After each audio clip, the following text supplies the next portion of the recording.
আমরা একটি মেমোরেন্ডাম দিতে এসেছি। আপনারা সবাই অবগত আছেন যে বাংলাদেশে ইতিমধ্যে যে রাজনৈতিক উলটপালট হলো, সেটাকে ছাত্র আন্দোলনের নাম দিয়ে কিছু মৌলবাদী সংগঠন এবং অন্য দেশের সাহায্য নিয়ে এই দেশে হিন্দুদের উপরে যেভাবে বর্বরতা এবং প্রতারণা চলছে, ইতিহাস সাক্ষী আছে। আগেও এটা ঘটে গেছে, আগেও হয়েছে। অনেক হিন্দু লোকের বাড়িঘর, মা বোন, প্রত্যেকটি হিন্দু প্রতিষ্ঠান ছাড়া যায়নি। যারা কি চাকরি করেন ওখানে বাংলাদেশ সরকারে হয়ে, ওনারাও আজকে সুরক্ষিত নয়। আমার একজন আত্মীয় রয়েছেন, উনি কালেক্টর পোস্টে আছেন, কিন্তু উনি আজকে বিগত কয়েকদিন ধরে উনি ঘর থেকে বেরোতে পারছেন না, সিলেটে আছেন উনি। আজকে হিন্দুদের অবস্থা খুবই খারাপ। পত্রপত্রিকার মাধ্যমে এবং আপনাদের মাধ্যমে সারা ভারত এবং সারা পৃথিবীর লোক জানে যে বাংলাদেশে ইতিমধ্যে যেটা হচ্ছে সেটা বর্বরতার থেকে আর কিছু কম না। আজকে সেটার প্রতিবাদে আমরা ভারত সরকারের কাছে এবং বাংলাদেশ সরকারের কাছে আমরা আবেদন রেখেছি যে অতি সত্বর ওনারা হস্তক্ষেপ করে আমাদের যে হিন্দু ভাই বোনরা আছেন ওনাদের সম্পত্তি এবং ওনাদের যে ব্যক্তিগত যে প্রতিষ্ঠানগুলো রয়েছে কিংবা ওনাদের সাথে যে আরও সংখ্যালঘু ওখানের দেশের জনগণরা রয়েছেন, ওনাদের সুরক্ষা আমরা চাইছি। ওনাদের সাথে যেন আর কোনো ধরনের বর্বরতা এবং অত্যাচার হয় না, সেটার জন্য আজকে আমরা আমাদের ডিসি মহোদয়ের কাছে আমরা 3টি মেমোরেন্ডাম সাবমিট করেছি।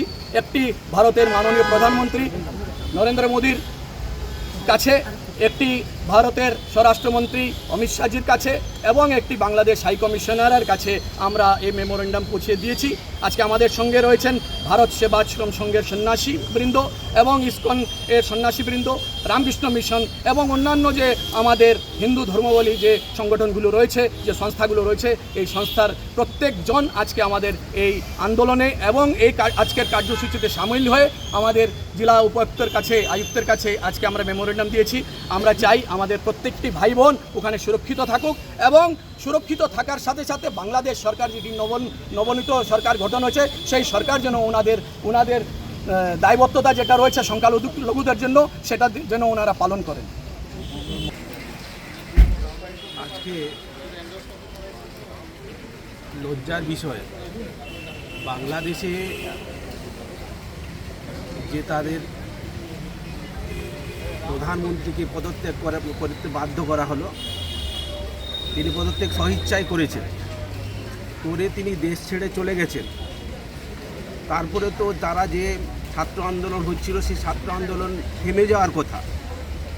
ছাত্র আন্দোলন থেমে যাওয়ার নামে সেখানে এমন অত্যাচার শুরু হয়েছে, সে হিন্দুদের উপর চরম অত্যাচার। 1947 সালে, তার আগে নোয়াখালী দাঙ্গা থেকে শুরু করে যত দাঙ্গা হয়েছে সেখানে দেখা যাচ্ছে হিন্দুদের উপর অত্যাচার হয়েছে। হাজার হাজার হিন্দুকে কেটে ফাঁসিয়ে দেওয়া হয়েছে, মেরে ফেলা হয়েছে, রক্তগঙ্গা বইয়ে দেওয়া হয়েছে হাজার হাজার হিন্দুকে। সেই চিত্র আবার আমরা এই গত কয়েকদিন ধরে দেখছি। বাংলাদেশে হিন্দুদের উপর অত্যাচার, মা বোনদের উপর অত্যাচার, মন্দির ভাঙচুর, বিগ্রহ ভাঙচুর সমগ্র বাংলাদেশব্যাপী চলছে। তো এটা তো আমরা কামনা করি না হিন্দু হিসাবে, হিন্দুকে মানুষ হিসাবে এটা কামনা করা উচিত না।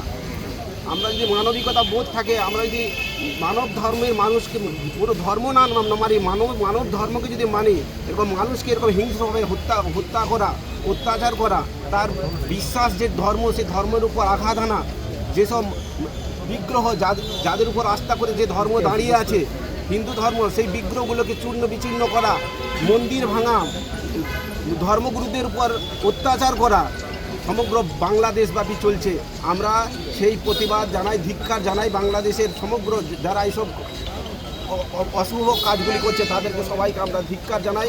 এগুলো অবিলম্বে বন্ধ করুন, তা নাহলে আমরা এখন মেমোরেন্ডাম দিয়ে এলাম ডিসি সাহেবের কাছে শিলচর। এখন আমরা বৃহত্তর আন্দোলনে পরবর্তীকালে আমরা নামবো। গোটা ভারতবর্ষব্যাপী হিন্দুরা জাগবে। বাংলাদেশে এই দিক দিয়ে সাবধান হতে হবে তাদের শান্ত হয়ে যাক। আগে যেমন সুন্দর বাংলা ছিল, বাংলা আমাদের ভারতবর্ষ এক হয়ে কি সুন্দর একটা মেলবন্ধন তৈরি হয়েছিল সমস্ত দিক দিয়ে, ট্রেন দিয়ে, বাস দিয়ে, উড়ান দিয়ে সম্ভবত একটা মেলবন্ধন সৃষ্টি হয়েছিল, সেই মেলবন্ধনটা পূর্ণ হচ্ছে।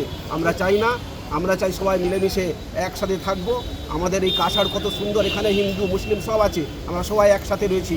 আমরা চাই বাংলাদেশে হিন্দু মুসলিম একসাথে থাকবে, আমাদের ভারতবর্ষের সাথে যে মেলবন্ধন সেটা সুন্দরভাবে তৈরি হবে, এটাই আমাদের কামনা।